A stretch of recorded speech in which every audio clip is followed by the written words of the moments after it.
So you know Reddit's how was it? AITA, am I the asshole? Yes. So instead of describing this is kind of in the same vein of movie described poorly, but describe the premise of a movie from one of the lead characters' perspective as am I the asshole? Like a killer, Am I the asshole for seeking revenge on the camp counselors that drowned me when I was a child? Okay. Trying to think of another one. No, trying to make not be like seeking revenge, like a little too on the nose, but it's trying to am I the asshole for sticking up for myself to the camp counselors that teased me when I was a child? Because then, a lot of people with the "Am I the asshole?" they'll try to write it in a way that they're not the bad guy. Sometimes, yeah, they're not 100% honest with the perspective. And then someone in the comments "Dude, you murdered those kids. Yes, you're an asshole." I forgot about "Am I an asshole?" Oh. Those are really fun. I really can't think of another. I mean, you really got to think of a movie and then try to think of the perspective of the movie and then the character that you want to do the inverse perspective on, I'm trying to think of one for a xenomorph. Am I the asshole for protecting and helping my queen reign supreme? I don't know. Am I the asshole for protecting my colony from... Well, I mean, yeah, if you think about it from the xenomorph's perspective... They're coming in hot with flamethrowers and shit, so... From these bipedal white colonists. Colonialists. That's fun. You can really break a movie down. Yeah. For doing that. And you can really kind of side with the villain. Yeah. Wait a minute. He's like, huh. Yeah. Am I the asshole for waking up after 200 years and stealing this kid's skin? Or I forget, Jeepers Creepers. Oh, yeah. Well, how many years is it? It's every 500 years? Every 20... Oh, it's right. It's every 27 years. Yeah. Some weird number. Yeah. Every 27 years or something like that. Yeah, it's 27 years for 27 days or something like that. It's a month every 30 years. Oh, yeah. Basically. It's not, but it is. You know what I mean? It's more or less a month every 30 years. Something like that. 27. Cursed number. Man, that franchise really took a... There was one that came out in 2022. Yeah. Oh, 2022? Wow. Yeah. I didn't watch that one because that means there's 4 of them, right? Yeah. So I never watched the 4th one. Yeah. There's a comic book for it. Oh, boy. Mm-hmm. Okay. Yeah. Ready to go? Want to talk more about the comic book?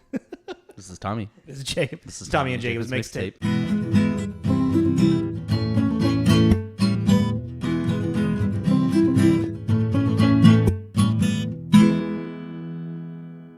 Ghosts. They're all around us. This place is haunted.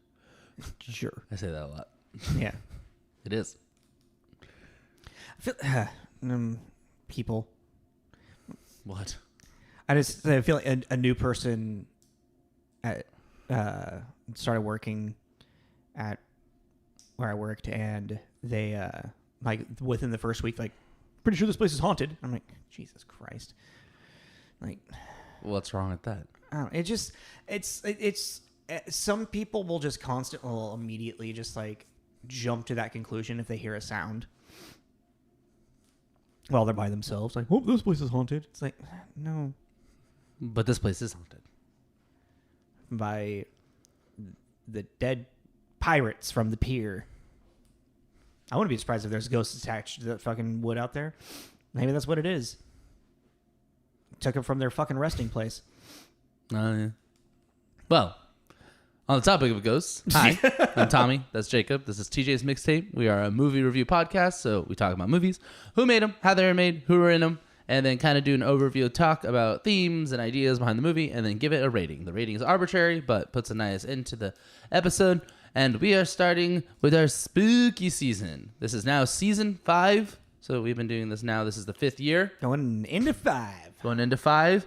And we start off every year around this time of year with spooky movies. Halloween time. And for this segment, we're going to do 4 movies. And the overarching idea and vibe of them are ghost movies. Real quick. Spirits, specters, ghouls. We decided to do that because we felt like we haven't done any ghost stories. Ghosts. But would you consider Hereditary a ghost story? You asked me that. And I said yes and no. Oh, I wanted to get it on here.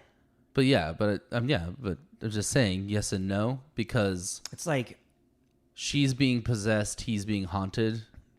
But is she being possessed? I think so. Or is she just the next chosen one? I think she's being. Yeah, I think that's part of the ritual. I think that's part of the coven's thing. But because there's both. There's kind of like it's not like an active ghost story. No, but that's what I'm saying is like for him it is. For the son it kind of is. Because he's being more haunted and she's being more terrorized.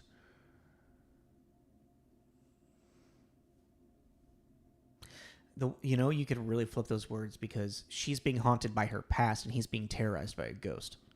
You know what I mean. Anywho, today we are doing The Frighteners. Yes, 1996's The Frighteners. Oh yeah. What is it, Tommy? If you haven't seen it, The Frighteners is about a psychic con artist must stop a supernatural killer from picking away the residents of a small, sleepy town. Yes. Ex-architect, now con artist. Ex-architect. I'm trying to make him not so wordy. Yeah, I know. But yeah, he wasn't. Well, the whole idea we were reading was like if you could do it like in under 10 words. Yeah, which is what we used to do. But yes, so he was an ex-architect, and then something happened, a traumatic event that made him able to see beyond into the spectral realm. Yes. He said it came out in 96, July 19th theatrically, to be precise, and then California premiere was on the 17th. This had a really interesting pre-production, like lead up to its like build to it. And with that, I feel like we need to just immediately talk about writer-director Peter Jackson. Yeah. Peter Jackson is Mr. Lord of the Rings. Mr. Lord of the Rings. Was Mr. kind of horror B-movie for a minute before he was Lord of the Rings. Yeah. It's really weird to watch his earlier stuff. Well, yeah, his evolution. Yeah. I mean, you can see that he has a great grasp for story and narrative, And then also I want to do is like, so we can kind of like wrap this all up and again. The other credited writer on this is Fran Walsh, who is his partner. Since 1987? Yeah. They didn't get married, I think, till 2015 is what it was I saw. They met on working on one of their earlier one of Peter Jackson's earliest films, Bad Taste. And ever since then, she has literally been like his collaborator. Mm-hmm. I think everything that he's worked on, she has collaboration credit for screenwriting, producing, what have you. So that's really cool, actually. Yeah, and that was something I never knew. I didn't either. Yeah, which I was really happy to be educated on that too, because it was always it was the Peter Jackson show, and you're like, no, it's the Peter and Fran show. Yeah, exactly, exactly. Got to give Fran that acknowledgement. Yeah, but the way that this movie kind of like got made was through they wrote a treatment for it, and then somehow Robert Zemeckis got his hand on it, and he was like, "Ooh, I really like this," and it was initially going to be him directing it, and so then he told them to like write the screenplay, and Peter and Fran wrote it, and then as he was like reading through it, he was like, "I can't really he could direct it obviously, but he's like." In his mind, he was like, this would actually be a lot better if I just let Peter do it. Like, this is his brainchild, whatnot. So let's just let him, and then I'll be a producer. And it was one of the few times that the studio literally let them have, like, the final say on the final cut. Like, them together. Oh, well, that's cool. Yeah. There's only a few things that were kind of cut out in like a minor in the like the final cut, and I think it was just more like to cut down on time and just unneeded like footage type stuff. Apparently there was like 12 minutes maybe cut out. which is still a lot because it's almost a 2-hour movie. Yeah, like 12 or 14. It was Yeah. one of those. Yeah, it's in that window. Mm-hmm. But this was also at the time one of the like biggest special effects movies that could be released. Like, and it's clear. It's like the ghosts in this movie. Like, so they filmed the actors like on their set, like whatever they were filming, and the actors were performing to nothing. And then they went into studio green screen, and filmed the dead actor, the ghost actor, and then they acted to nothing. And it was just such a precise timing with camera and everything. And you see it every once in a while throughout the movie where it's like some of this isn't really lining up. But the fact that when there's a lot of like a dead person and a live person on screen, A lot. probably like at least a third, if not more, of this movie. The fact that they got the timing on it so well actually kind of blows my mind. Like, the precision of the filming for it is really, really impressive. Well, the two that were really on it were Jake Busey and Patricia. D. Williams. Yeah. When they had their like Dude. weird like ghost fucking Yeah. scenes. Yeah. They're like touching and everything. Yeah. They felt really, and maybe that was because of the fact it was like a very fluid kind of. Well, I feel like as the person moment. who's playing the live actor, I feel like you can get a little bit of a leeway because you're just kind of responding to an etherealness, as opposed to like the person playing the ghost. They have to be like actively wanting to like pretending like they're touching something, you know? Yeah, it would have been interesting to kind of sit there and watch them put that together. Yeah. Really. Yeah. And like, they even like ended up like, Zemeckis brought in someone from Industrial Light, or what is the Industrial Light and Sound, or is that the one like that did like George Lucas stuff? Like works with like Spielberg and Lucas for most. Industrial Magic. Yeah. He had like one of their like bigger ups like come like supervise State and try to organize this like post production because they were gonna end up being 6 months behind because there was just so much. Yeah. And the guy was like, okay, well, with my recommendation and what I see and what I can help you guys with, I still say you should go to the studio and ask for more money just for a couple more months to put this all together because right now it's not going to happen. And then the movie still got rushed out 4 months early. It kind of looks like it to me. Sometimes, yeah, but it's 96. It's meh, but not bad. Yeah. It was a lot. It was just like it was so ambitious for what it was trying to do. But it's one of those things, you know, that I feel like some practical effects could have worked just fine. I mean, I don't know. I don't know.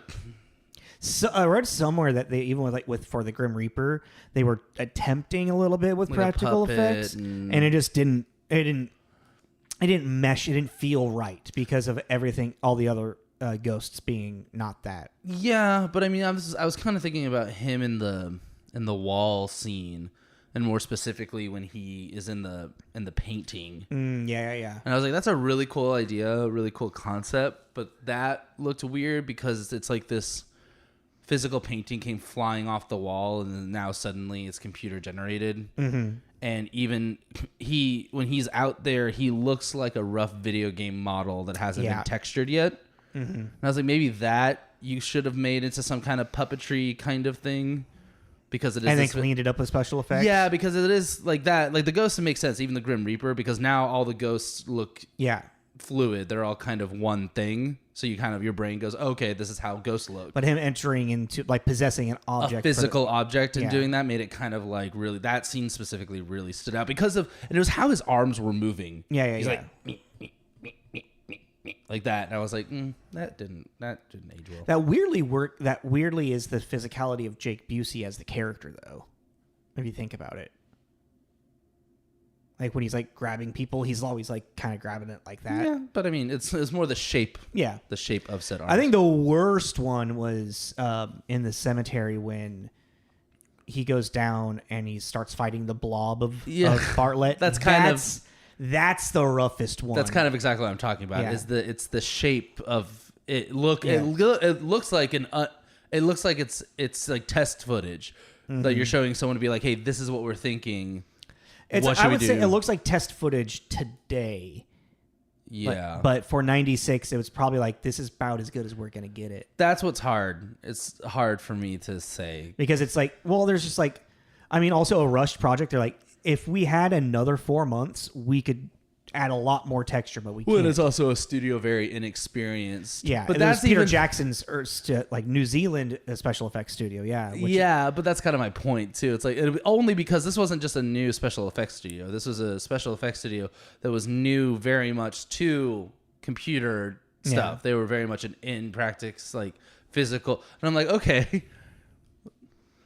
this was their practice movie, basically. yeah, is what and it sounds like. they did a great job for a practice movie, you know. Yeah, I just kind of wouldn't, but I like practical. I like practical effects. Yeah, more. of course. I mean, they always in camera practical effects will always, if done correctly, And looking at Peter Jackson's now his full movie, you could say something as, and even then too, like even Lord of the Rings now looks a little rough on certain moments, but then you jump back to like Dead Alive and all the puppetry and gore and that is just mwah. It's so bad, but it's gorgeous. It's wonderful, and it just looks like so much fun to have made all this horrible crap and be like, now we're gonna make her head into a lamp, and then we're gonna explode it. Yeah, so like, we only got one shot at this, guys. This is the puppet. Say goodbye. Yeah, I just think that kind of thing is, in the end, he's just blood and guts everywhere. I just think that kind of thing is really fun. And even then, too, when you look at, we were watching Rings of Power, or Hobbit or something, something Lord of the Rings related, and us never. And I was just looking at the costumes, and I was like, God, this would just be so much fun. Oh yeah, to make these fucking orcs and swords. But anyways, that's neither here nor there. So yeah, this was also kind of a box. It was a box office flop, but it found its cult following. But also upon its release, it was like up against Independence Day. Like it's on its second week of Independence Day, in theaters. And the top 5: Independence Day, Twisters, Mission Impossible, Jerry Maguire, and Ransom, which. Mel Gibson. Yeah. At that time, Mel Gibson's hot as fuck. Yeah, like now, not really Mel anything. Gibson's so hot right now. But back in the day, 96, prime time, Mel Gibson, like, this had no shot in hell. He's at the top of his game, Mel Gibson is. Yeah. There's no shot in hell. No. And Peter Jackson, he actually has, like, he says, like, if I've learned anything, the biggest thing I may have learned from this movie is that marketing is so fucking important. Not the exact words like that, but he's like, marketing is the reason why this movie probably failed, because he's like, the poster didn't give you any idea what the movie was about. No. And cool poster. Yeah. But the trailers didn't really, they weren't really like pushed or marketed very well. And the studio didn't really market the movie very well as well. Well, because that's even the thing, though, too. It's like, this is kind of a weird movie to market at all, because you're kind of sitting there and you're like, okay, who is this really for? Yeah. Because it has... This really should have been... They should have held on to it till October of Halloween. Yes, this is very much... Because people just would have gone to see it because it's spooky season. Yeah. And people would have gone to see it. To have it in fucking July in the middle of summer is bizarre. So bizarre. It's really weird. Like, even, any time in the end of summer going into fall area would have been fine. Just somewhere in autumn, Yeah. Would have been a better idea, I think. But it's also kind of like, this movie has a really weird identity to me. So even to... But it knows its identity as well. But it's a weird identity. Yes. And so to market that's a hard thing to market, a weird identity, because, if it's a slasher, easy. It's for slasher people. It's got a Peter Jackson identity in a weird way. It's like before Lord of the Rings. Yeah, but at the time, though, you would go see it because you knew Peter Jackson. I didn't know Peter Jackson at the time. No, what I'm saying is, if you knew his thing, then you'd go see it. But it's like it's a weird movie to try to market anyways. Because what is it? Like, if you're sitting down with the marketing people, okay, what is it? And they're like trying to explain it to you. You'd be sitting there kind of like... So it's rated R, kind of. Because it is rated R. I get why it's rated R, because there's a lot of... The violence in it isn't over the top, but it's constant enough. and just like the carving of the numbers. It's like the violence is subtle. Yeah, but I mean, that's kind of my problem. Well, not problem, but that's kind of my point, is that it's so subtle that you probably easily could have edited or reshot it in such a way that you could have gotten this a PG-13 rating really easily, and it wouldn't have been any the worse, in my opinion. Maybe. And more people could have seen it. It could have also just been like, I don't know, because you never know who's sitting on the MPA like meeting, watching it and whatnot. I think probably more theme-wise got it the rating. I was going to say, I think like the theme itself is just like so dark.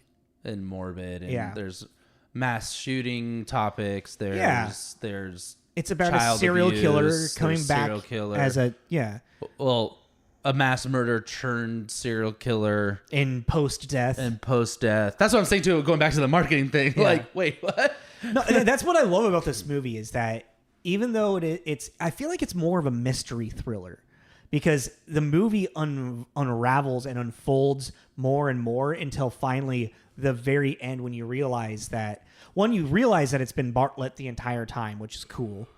Even though they kind of like, they give you the breadcrumbs for it for the entire movie. It's a little too twist and turny, I think, but I love that about it. Because you're just kind of like, what ride am I on? It's weird. This is one of those weird, like, rare times where the rose-tinted glasses got removed watching it this time. Oh yeah? Yeah. It was a little more of a letdown and not as what I entirely remembered it being. Man. And that's unfortunate, because I love watching it. That's why I was like, oh no, I'll totally watch it again. I wasn't like, this is terrible, but I was like, I just remember this being something a little bit different. Like, and even I do remember, even as a younger person, like even as a kid, there's something that doesn't sit right with me, and maybe we'll figure out in this episode. But there is a quirkiness to it as well, which I don't mind. I like the quirky, spooky stuff. Yeah, but it's like the world that it exists in is kind of like this white picket fence, like, we're happy. Oh my God, there's a ghost now. You know what I mean? Yeah. Yeah. Well, let's go into starring and whatnot. Every Tim Burton movie ever. Yeah. This has a Tim Burton. I mean, also Danny Elfman's music does not fucking help. Danny Elfman's great fucking. He's a great job with it.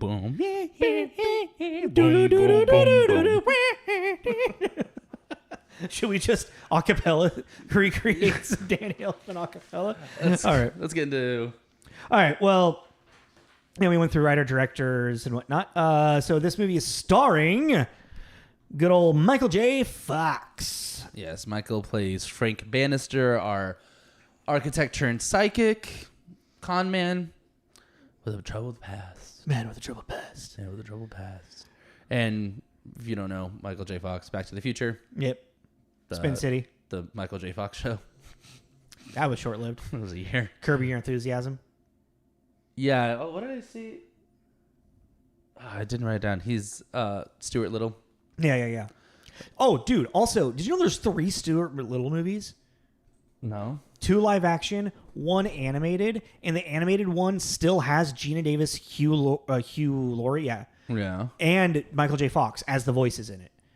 When did that come out? I don't know. I just saw it the other day, and I was just like, what? I was just like, kind of like, wow, the dedication to the franchise, to the name Stuart Little, for them to be like, yeah, we'll just be the voice, like the parent, like Gina Davis and Hugh Laurie, like, yeah, we'll do the voices for it still, because it was a direct to video, not a big paycheck.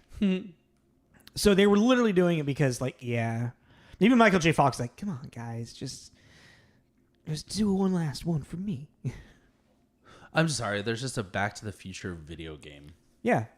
What is it? I don't know. I remember it. I remember seeing it or it existing. I think it's just a Nintendo bad game. And it came out in 2010. Oh, that one. It has a high rating. It has a 7.9. There it is. Stuart Little 3, Call of the Wild. Oh my God, that's so weird. It's weird to see it animated. Yeah, right? Bizarre. It's so strange. Oh, it's got a really bad, really low rating? Yeah. That's what I'm saying. Someone called in some favors. Yeah, to make that happen. He's in Mars Attacks, which I just think is funny because everybody's from the 90s is in Mars Attacks. Yeah, that's a big cast. That's an ensemble cast movie. And then we got our physician, Dr. new to the town. What's the name of the town? You remember the name of the town?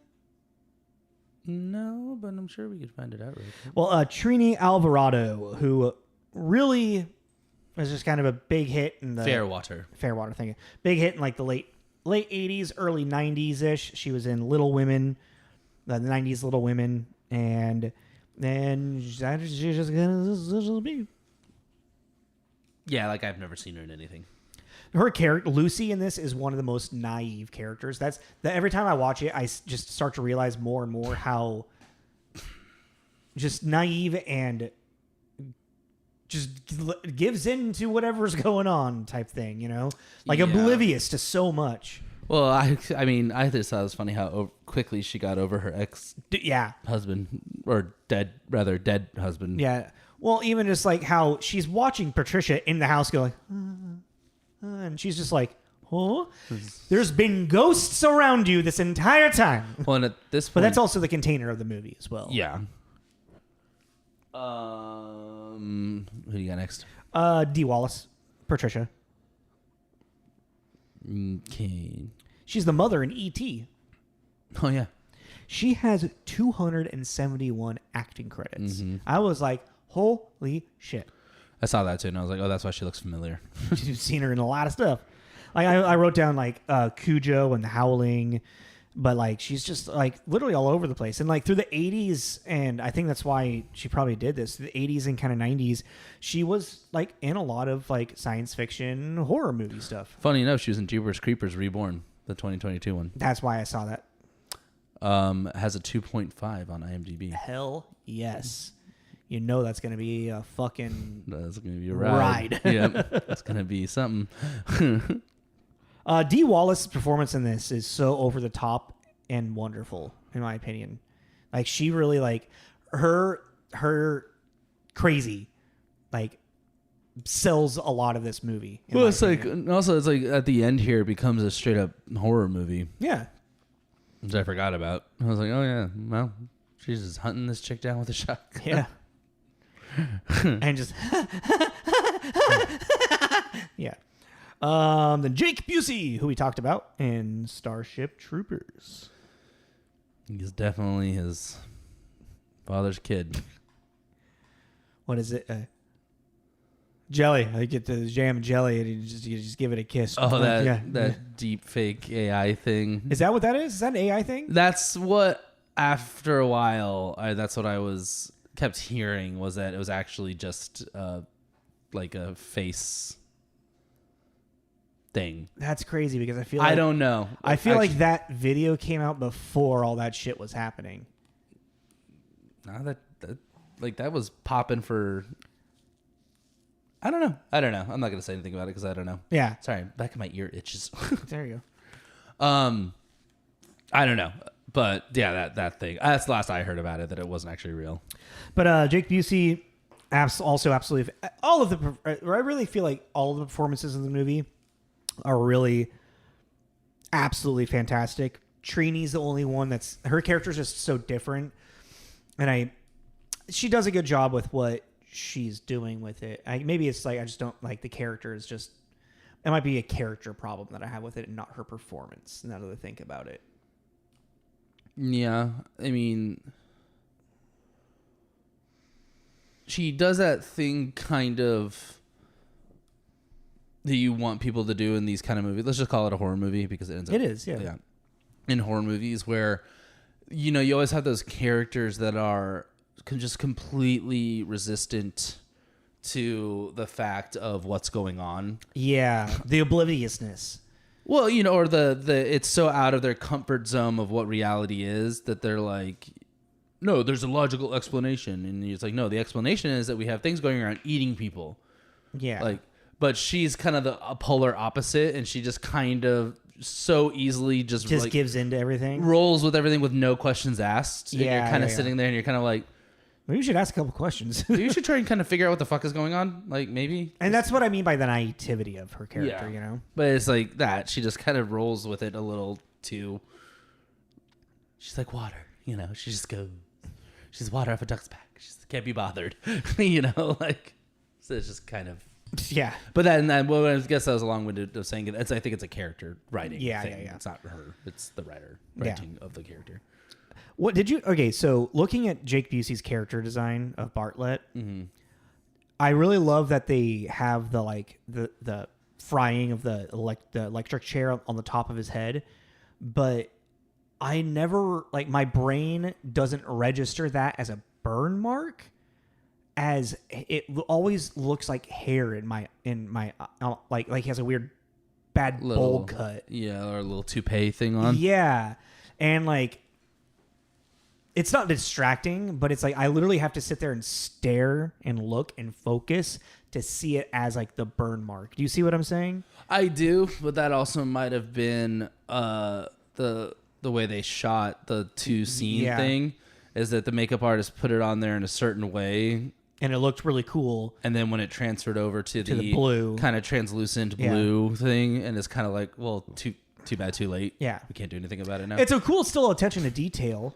Well, it's kind of one of the through lines through this entire movie is that what you die as is how you look. Yeah. Because even if you had they even write a point in the number 12 or whatever. Yeah. It's he carved it into my head as I lay dying, and it's okay, that's why he has a 12 and the other ones don't have their numbers anymore. Yeah. So, however, that was a cool through line to keep as their ghost lore. Yeah, I no. guess. Well, and even they kind of announced it at the beginning. He's I forget Cheap Ride's character, the big black guy, where he's I want to get some new clothes, and he's I'm sorry that I can't help you that you died in the 70s, man. It's a bummer, bro, or something like that. But also the Jeffrey Combs is the next one I got for actor, and then I feel the rest we can just kind of give a shout out to Jeffrey Combs, who plays this FBI agent, Agent Milton, who one of the best characters. Oh, Chi McBride. Yeah, that's what I said. Yeah. Oh, okay, sorry. Yeah. Oh, you meant the character name. Yeah. Sorry. Milton, the FBI Milton. What do they describe? He's he was undercover in a bunch of sex and cults for X amount of years. So it did damage. It did a lot of damage to him. But he's also Jeffrey is a big he's a horror icon. Yeah, cult. He's cult following guy. He is the guy he's the Reanimator guy. Yeah, he's also in Would You Rather, which is one of my favorite kind of shock value, Saw-y kind of movies, which I don't really like those ones, but I really liked Would You Rather. He's in 2 episodes of Gotham.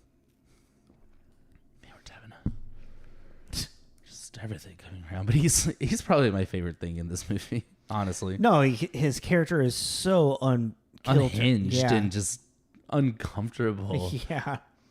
Third in carrot. 3rd of July. 3rd of carrot. Just can you? Yeah. And then Milton, my body is a roadmap. Twice. Or he's did you rip off your nipples? What happened? He did that twice because even I'm wearing a lead breastplate. You know, he's really funny, and even his ending is his character design is amazing too. Yeah, but how his story ends is really great too. It's bad for him, but pretty awesome. No, it's one of my favorite shots of just the head and then this ghost still just there. That was kind of one of the coolest shots, just from a creating it standpoint. Yeah, that was cool, and then that look of surprise, Yeah, but and then him miserable in the back of the car. Yeah. Yeah, the movie's gross too. There's this kind of concept with it that. So, really quick, Michael J. Fox, Frank explains that when you die, you can go into the tunnel and then you become a pure spirit, or you stay here and you leak. You're. It's kind of an interesting idea that you're actually physically here. You just can't be seen by the normal people. Yeah.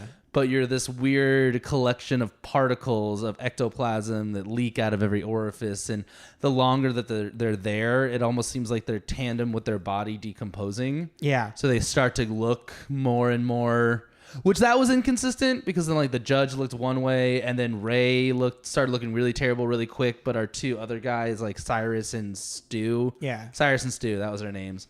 Looked all right. Yeah. you know, they were like fine. I don't know. That was Maybe the they were only- better preserved. Yeah, maybe. Well, maybe. But that was the only thing. But I did like that there was this really, really spoon-fed explanation real quick.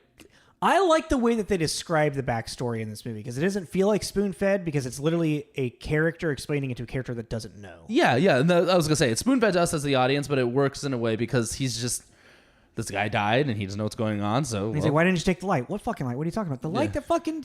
Yeah. And then now sits down and she's like, oh, okay, there's a light. Now I think about it too, because of all your swearing right there and the lack of swearing that's actually in this movie, it must have been theme and just enough violence to get rated R.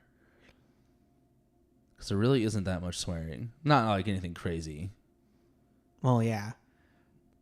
Not a lot of fucks. Did I just swear a lot right there? You always, yeah. You just don't notice it anymore. And the ray of light comes. It said 2 fucks in there. Did I really? Yeah. Oh, who gives And that just gives a fuck? and that just made me realize, like, oh, like, yeah, actually, I don't. Are you kind of mixing up 2 conversations over right now? Because the cursing one we were talking about with Galaxy Quest. No. Okay. No, you were talking about the fucking ray of light and the fucking that, and then I realized in that scene there's not 1 fuck given. Yeah.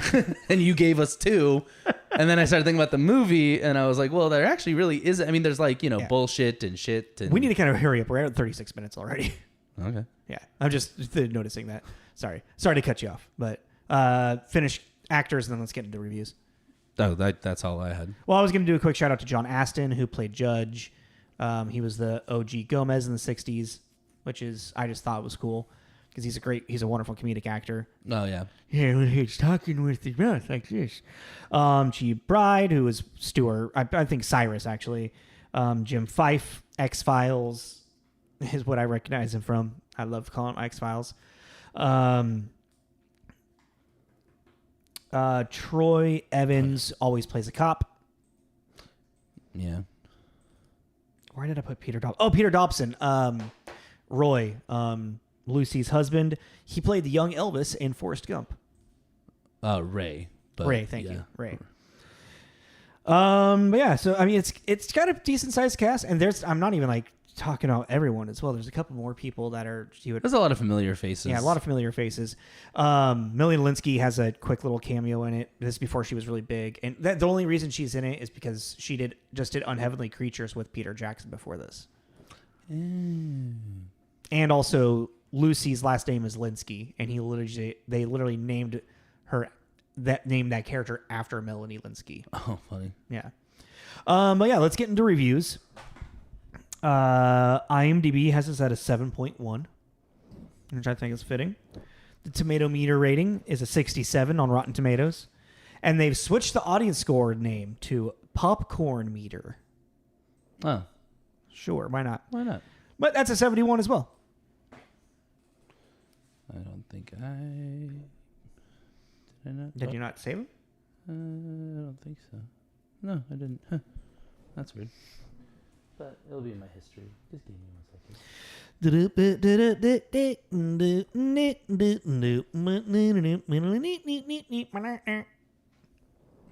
All right. Okay. So on Metacritic, actually, let me just save this now.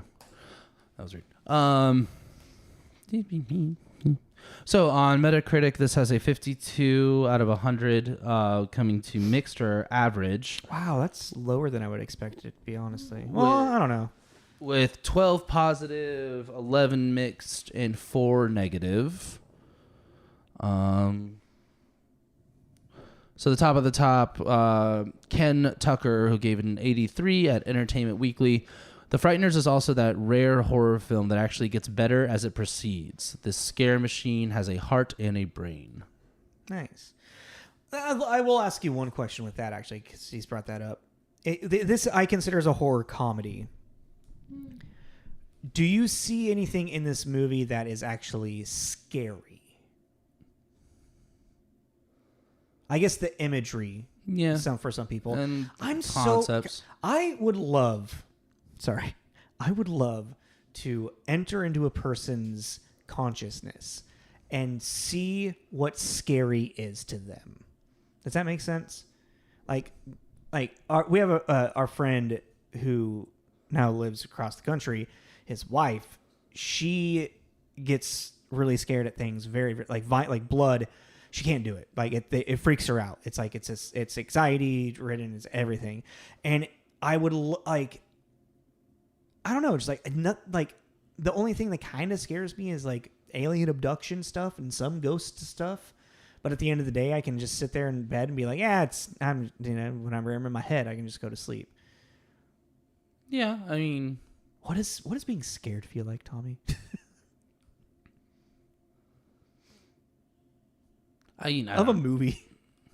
I mean, I get jump scares really quick because I get It's more of a startle, you know. You remember when we saw It? That startled the shit out of me. All those jump scares got me fucking going. Yeah, but I mean that's why people talk about jump scares being cheap. That's fair, yeah. Because it doesn't. That's like kind of kicking into your survival instinct. It's not really. It's fight or flight. Yeah, exactly. And I wanted to throw a water bottle at the screen. It's not sitting with you, for a prolonged time. I mean, obviously, I have, I've experienced being scared and whatnot, but it's just like for some things where I'm just like, really, that's scary? Is that because I watch a movie like this and I'm just like, yeah, this is fun, cool. I don't feel that tense, that anxiety, that scare. It's kind of weird though, because without the comedy, you actually do have a pretty interesting standalone scary movie. Yeah. I just don't think it would have made the impact because it didn't have the kind of goofy characteristics. Probably also going back to Danny Elfman and Tim Burton, this had like kind of like a Beetlejuice feel to it sometimes as well. Yeah. And I think that's just that horror comedy thing. But yeah, let's go back in. What other reviews to get? Just kind of curious about some.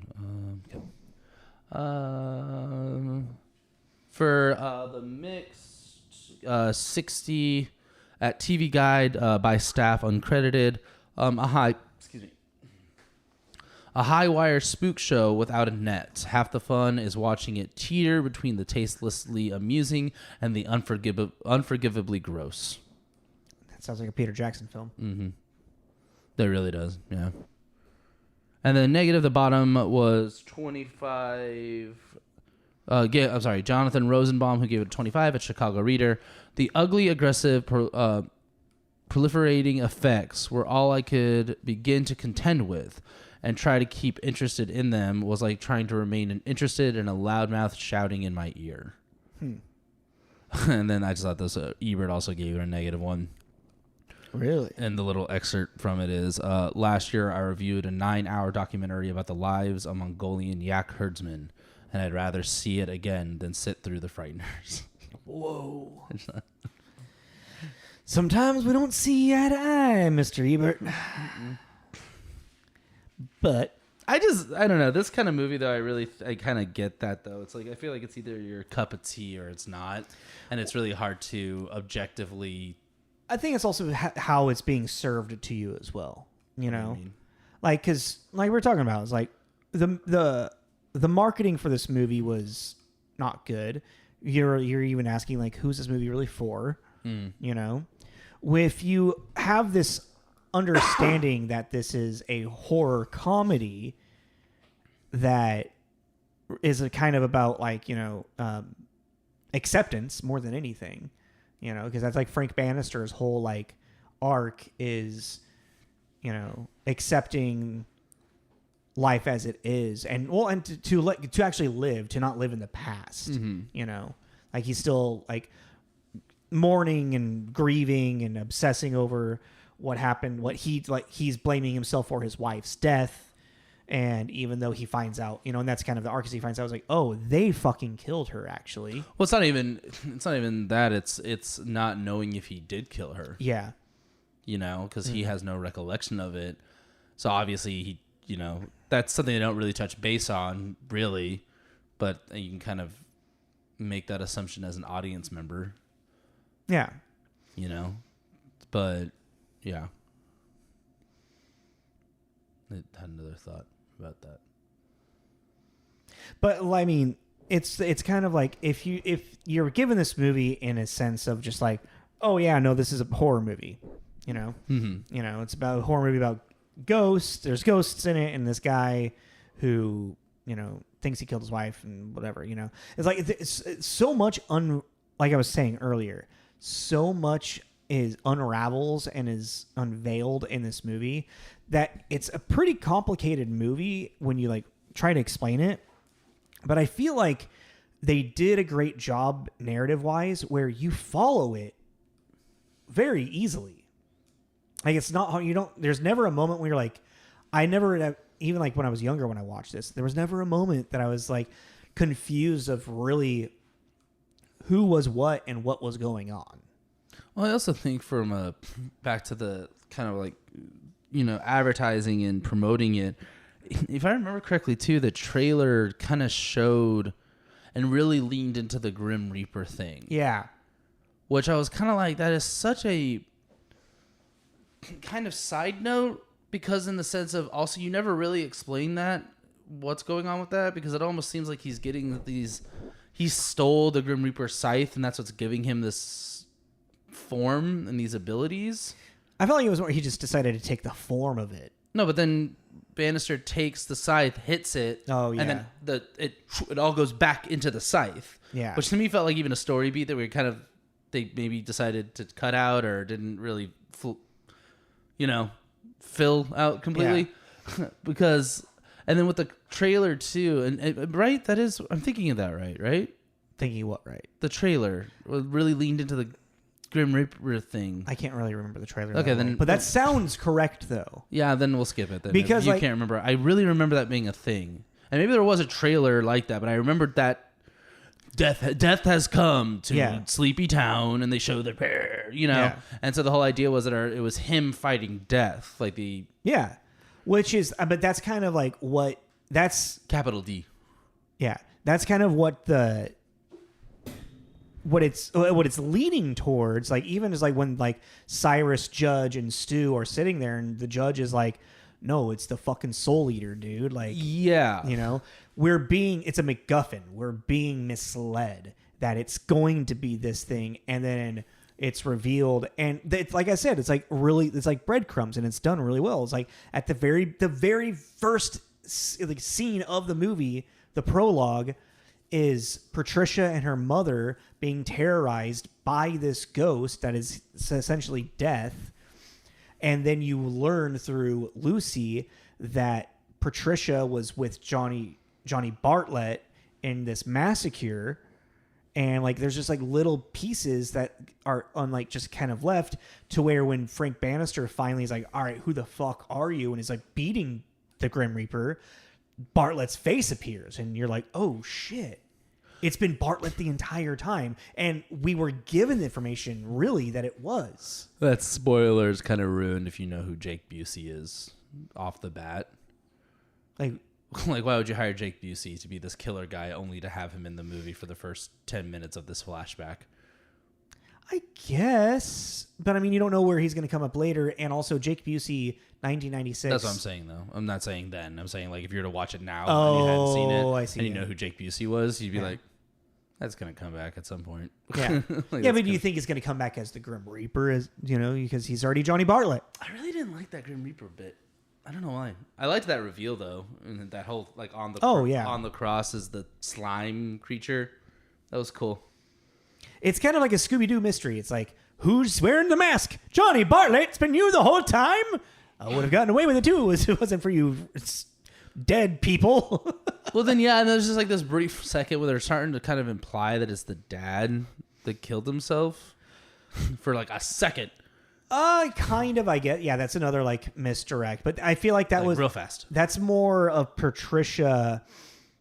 I mean, Patricia's just, it's because we aren't really aware of Patricia's actual involvement. Like we hear about it, the mother's like, no, it was cold-blooded murder. We get hints of it, but then when Bartlett just appears in the house, and then and then she's all like, lovey-dovey, you're like, oh fuck, she's in on it too. She's not actually hiding from him, like, because the entire time she's acting like she's trying to get away from Johnny. But she's only performing that as it's the wolf in sheep's clothing, Yeah. Well, kind of go back to that, like, her kind of being naive thing too. Lucy. Yeah, Lucy, and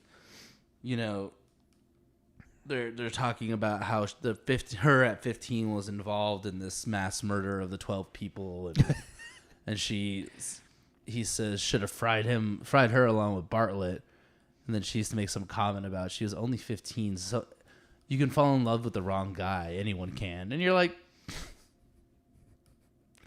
you just justified a mass murder for 12 people because she was 15 and in love. Like, that's different, sis. I mean, I think what she's trying to say is that maybe he groomed her type thing. No, because she's talking about her marriage in that moment. Yeah. That's what that line is supposed to be, is us being like, oh, she's unhappy in her marriage. She's talking to him about him. But you're like, read the room, wrong context. I got to be honest with you, Frank. Ray and I's marriage hasn't been the best for a while. You bitch! But it's like, I thought that was such a weird... I was like, I get what you're trying to do, Peter and Fran, but that's a weird line for... You're just like, had our leading lady justify the mass murder of 12 people because she fell in love with the wrong guy. I was like, okay.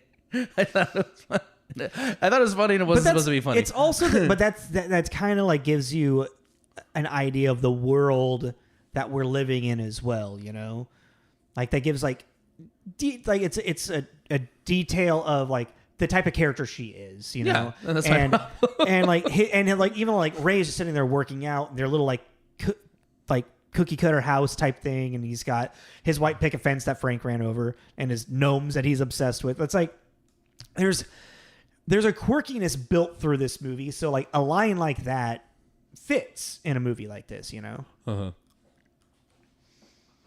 I really like how, so apparently I was also reading that the studio wanted them, they knew it was going to be shot in New Zealand, but they wanted them to try their best to mask it to look like a Midwestern, like American town.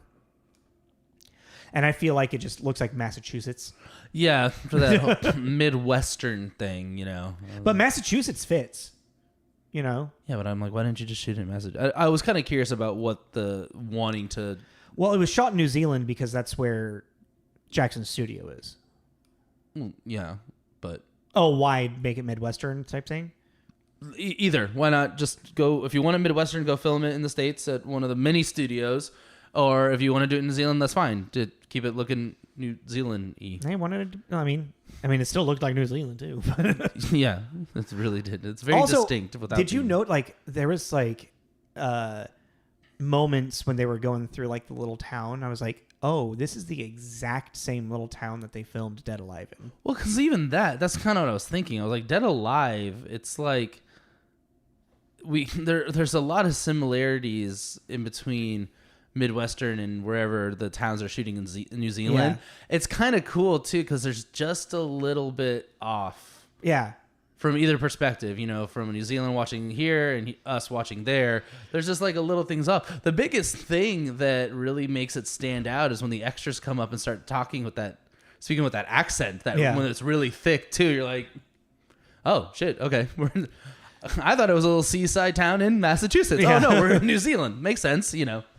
Because even when we watch Dead or Alive too, it's just, I don't know. It's funny because I've always been in love with that look. So that Massachusetts, you know, Maine, small town by the water, still gets a lot of seasons, but it's by the ocean. And I was like, man, maybe New Zealand is my spot because every time I see something in New Zealand, I just want to be in the grass. You're a fucking hobbit. I'm one of the first men. God damn it. Flip table. Is it doing? Murder. Jesus. Man, I can't take it. You just went on a fucking ride there, man. I can't take that they say Mordor, and I don't care if it's correct. Murder. The armies of Mordor. I'm sorry. I don't care. I'm sure there's like some Lord of the Rings percent there. It's like, well, that's technically how you say it. I don't care. It's a lot. Are you done with your soapbox? Okay. Move forward. I'm spiraling. Frighteners! Michael J. Fox. I'm frightened of Mordor!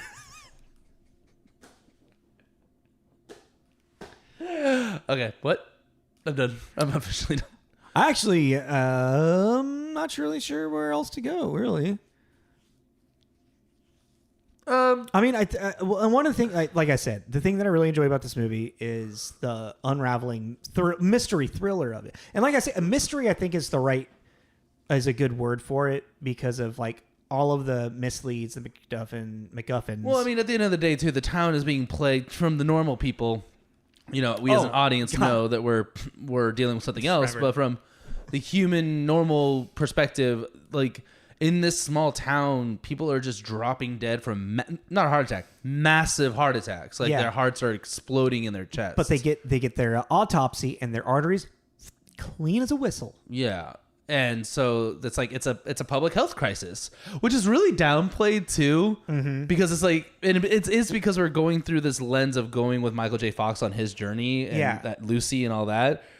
But it's kind of like that's a really interesting story point, and we don't beginning to end of this movie. How many days passes? I don't know, like 2 or 3. I think only 2. No, I think it ends on the 3rd night. Oh, okay, fair, yeah. Yeah, I think it ends. Well, are you talking about in the chapel, or them them toasting? I think the chapel's night 2. I don't think so. Because check this out. Well, because the first night he goes to their house. Yeah. Then the next day, and then he gets turned down by that woman. The next day is Ray's funeral. Yeah. Literally, Ray dies, and the next morning they have a funeral for him. Oh, how'd they pull that off? Right? There's weird little moments in this consistency, like, or it's like the rushing of like the narrative being pushed forward, which you don't really think about until you really think about it, you know? Because even like, so like Ray has, it might be kind of like 2.5-ish days. Like there's might be an overnight and then going into something else. Because let's see here, it's nighttime when Ray and Trini, or not Ray, when Lucy and Frank have their dinner, yeah? Yes. So then... And that's when he sees the guy die in the bathroom. Yeah. So then there is a day that he spends in prison, and then that night she gets him out, and then... Okay, so you have 3 days. Yeah, and it's on the 3rd day. Yeah, because... Well, the 4th morning. Yeah. So... But it's just interesting, like, thinking about, like, how rushed everything is. So, yeah, you're saying, like, this, like public... Or this... pandemic, you know, of like heart attacks or whatever.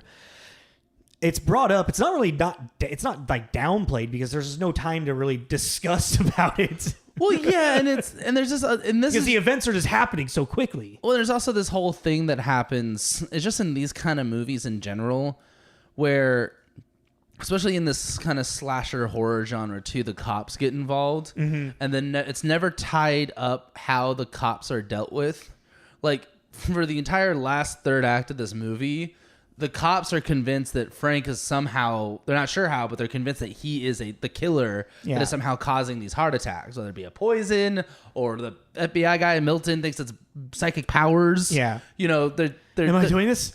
I am controlling the car. They have these theories that he's doing it. And then at the end of the movie, the sheriff just shows up and they're all just buddy, and there's no conversation about anything. Yeah. About, because even then, it's like we see Johnny Bartlett and Patricia go sent to hell, and then he gets pushed and go live your life, and then it's a picnic, you know? Well, yeah, and it's like, you know, like what? Did you take the cops to another dead woman whose you ripped her soul out, so you killed her, but you're just going to go, she did it. And they're going to be like, this dead woman? Well, the last person that was with you was a woman and is now dead. Who I will really quick. I will say with Lucy as a witness, and then she helped him break out of jail. Shush. Lucy, hey, shush. Lucy as a witness, and a dead FBI agent upstairs, and the only person that has fingerprints on that shotgun is Patricia. Okay. And then the dead mother back at Patricia's house. Yeah. Fair. Okay. There is enough. Yeah. He might have been. They might have been held in prison for a couple of days. A while. And then so they sorted out. And then the sheriff comes like, "Oh, Frank, I'm sorry. I just we had to do the process and put you in jail, but it's clear that you're innocent. I know, but I guess what the thing is though with that, especially with that conversation too, is that a cop comes up and he's like, "Park, what do you know about Ouija boards?" He's like, "Not a lot." Why? And he's like, "Because Doc. We found a stack of them there. She just had a direct line." And they already kind of put a dialogue in there that made the cop very clear that he was kind of cool with this whole supernatural otherworld thing. Yeah. But it's like the level, it's like, okay, you're cool with it and everything. You're still a cop. You still have to solve crimes. You can't just go, "She's got 6 Ouija boards. She's a lunatic." You know, and that's the end. I love where he's like, "Case closed. Do you want to collaborate on writing a book? It might be my way off the force." Yeah. I just, it's always the crime thing at the end of this stuff that they just really brush over. You know, and I'm like, okay. But again, that's also the container of this film, in my opinion, as well. You know, that's the comedy aspect. It's like, don't get too heavy into that. Yeah. They are heroes won at the end. Let's let them, have their happy. And now she can see dead people. Woohoo! They can see dead people together. That would be, I don't know. Both might be a blessing and a curse. Yeah. I don't know. Because having that whole being dead people thing that only you can see is pretty helpful in certain situations. Yeah. It's like, quick, tell me everything I need to know to get out of this, whatever the situation might be, or to like help this move it along. Quick, give me all the info. Quick, tell me his hand. Yeah. Hey, dude. I stole that. That was in Umbrella Academy. Oh, that's right. And then Ben doesn't say anything. Well, tells him wrong. Yeah, that's right. But yeah, it was just like there's the rushing of like the events in this movie was kind of a big thing that I noticed, because even like just small little inconsistencies, like even while Lucy is at Frank's unfinished house, all of a sudden this the voice mail picks up, not voicemail, the answering machine picks up, and it's it's Patricia's mother. And like, "She's got the demon in her. We got to send them back to hell." Blah, blah, blah, blah. And then Lucy goes back to Patricia's house, and there's like nothing happening. Just like all of a sudden the mother's like taking out the trash, just being all, it's like, it sounded like you were like having an entire like fight with your daughter, and now there's nothing. Yeah, like they should have made it like, and that's kind of weird too. That's an easy fix. But again, it's like you don't notice until you don't notice. But as the movie maker, you think you would. But Lucy shows up and Patricia's tied to the bed. Yeah. So this episode's over, yeah. But now she's just waiting for Frank to help exercise. That's right. Actually, I forgot about the tying the bed. I don't know why. No, I'm saying she should have. Oh, she should have. Oh, no, she was just loose. Yeah, like you said, she was just. Oh, so she's loose, sneaking around. But yeah, there was some quite a few things like that. Yeah, and also just like how quickly Frank's like, "I got to have an out of body experience." Getting ready to do something, and then Lucy's like, "Wait!" She just quickly is like, "Let me just freeze you to death." Yeah, and then the doctor comes up, and he's like totally cool with the whole situation. His colleague has just killed someone. I mean, he's just hallucinating. Don't worry about it. Yeah, well, I guess technically with the Hippocratic Oath, if you went and told the doctor that, they need to help try and save, so maybe you could throw that. And then be like, "Lucy, what the fuck are you doing?" But he just he comes up like, "Oh, get him some blanket." No, what the fuck is going on? But yeah, I thought that was fun. those kind of things. Or it's even my biggest pet peeve is that love story thing. Even them alone, that's such a rushed. Yeah. Like, you met him on a date with your dead ghost husband. How'd you meet Dad, Mom?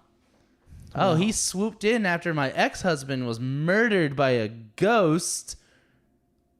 Yeah, but then he saved her life. And she killed him. Yeah. It's a weird movie. What? It's a very bizarre movie. Remember the time that you want me to tell you the story about how I killed your father by freezing him to death? Yeah. And if you don't clean your room, guess what I'm going to do to you? All right. Nah, I'm done. I can't really think of anything else. Yeah. Really that was kind of my final thought was the rushing of it. But even still, the rushing of it kind of like, it helps get the story moving along, and you don't unless you got to really watch the movie maybe a couple of times to pick up on it. Maybe some people just, But that's the thing. Maybe that's what's kind of always stood out to me, and I was kind of wondering if we get to the point where I can figure it out. And that's what it is. I think to me, this movie is choppy. Yeah, it does feel beat. It doesn't really have this fluid thing to it. Fair, but it doesn't. But it does. Like it fluidly chops through things. Like it fluidly. It's a boat on choppy water. Hell yeah, let's do it. It's getting to where perfect storm. Let's die. It's getting to where it needs to be, but y'all getting seasick along the way. It's one of those things as well as like the reality of the world that the movie is how many times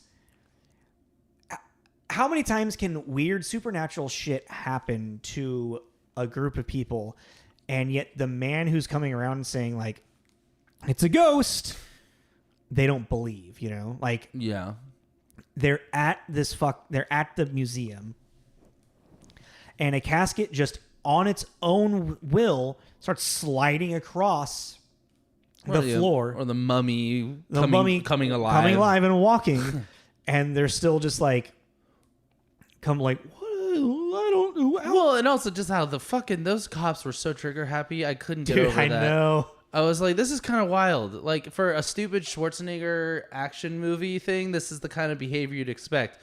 Or I guess because they're in small town bumfuck nowhere, this is the most action they've ever seen. They see a mummy come to life. They're like, I don't know what I might just. I don't think Peter Jackson meant to do this, but that a lot of that museum scene, the way that the cops are posed and acting, and just like a little bit of it being shot. It reminds me a lot of the police precinct scene in Monster Squad when the guy turns into the Wolfman and starts attacking all the police officers because, I don't know, they're just like the way that they're stood with their guns drawn, legs wide, and whatnot. It's just like yeah, this reminds me of Monster Squad. Yeah, that's a weird scene too.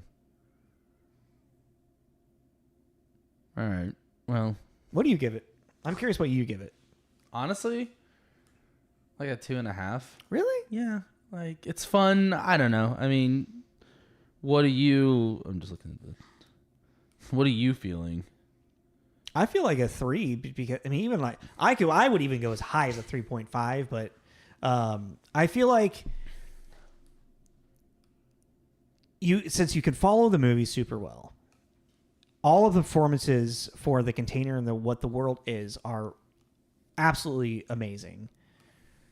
And it never at any point really shies away from anything that it's not trying to be anything that it's not, I mean, yeah, it is a little choppy here and there and stuff, but that's just, the narrative tool that I think Fran and Peter were trying to use to just get it going into motion, And like the way that it starts off with the Johnny Bartlett stuff and kind of like wraps up into the chapel where the Johnny Bartlett Patricia thing happened, it kind of has this like full circle thing to it for like a hero's journey and like traveling through the different layers of the town and just the characters' like own mental, psyche and journey and whatnot.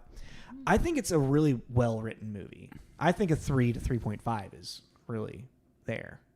I'll meet you at a 3 because Fair. of the fact of like everything you said. I could see your point, but at the same time, that it doesn't, because of its choppiness, it doesn't feel done to me. That's interesting. Okay. It just feels like it feels unfinished for me. So I'll meet you in the middle. Okay. And we'll do a 3. Yeah. Okay.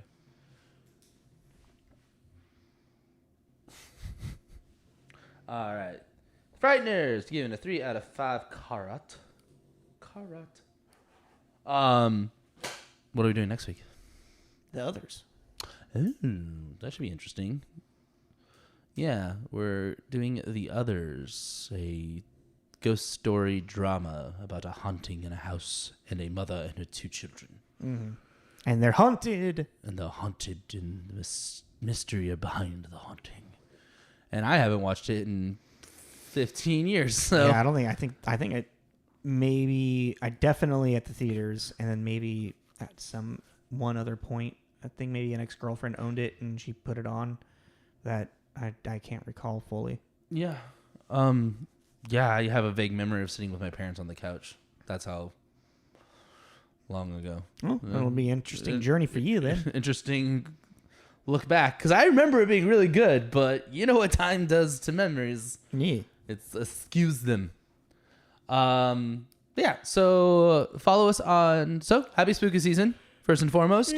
Please join us for this entire month for all of our spooky movies. Like we said, ghost-related. We will be putting all of our posts up on Facebook and Instagram. Click on any of those, and you will see our link tree. And on there, you can find all of our episodes on Spotify, YouTube, Apple Podcasts, all the places. Go ahead and click your link, hit follow or subscribe. We'd greatly appreciate it. And I think that's everything. That was episode 209, The 209. The Frighteners. We gave a 3 out of 5. Yeah. This is Tommy. This is Jacob. This is Tommy and Jacob's Mixtape. Signing off. Murder.